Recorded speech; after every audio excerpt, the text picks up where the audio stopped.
شیخ شہاب الدین سہروردی نے العوارف المعارف میں لکھا ہے کہ تصوف کے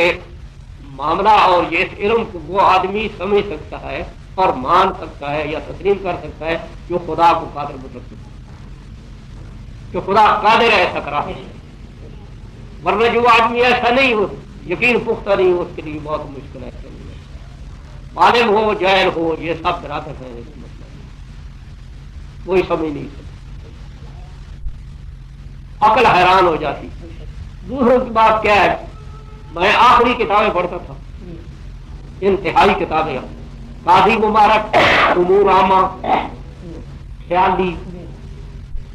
اور تفسیر بیضاوی۔ اس وقت تو مجدد صاحب کے متعلق ہمارے استادوں نے یہ فرمایا کہ مجدد صاحب لکھتے ہیں کہ میں نے جب بیت المعمور کا طواف شروع کیا تو ملائکہ کہتے تھے کہ تم انسان ہو کر ہم سے آگے بڑھتے ہو، تو میں نے کہا حضرت کیا کہہ رہے،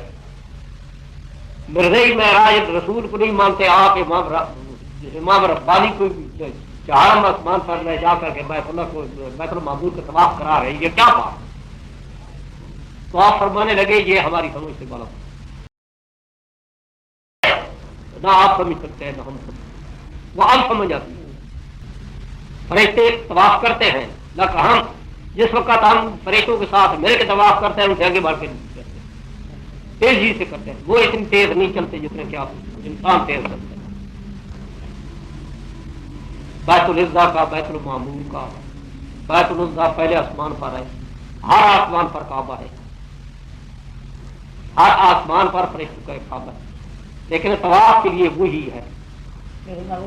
جس طرح بیت المقدس بھی کعبہ تھا لیکن حج کے لیے صرف بیت اللہ ہی رہا ہے، کیونکہ سب کم انبیاء بھی حج یہاں آ کے کیا کرتے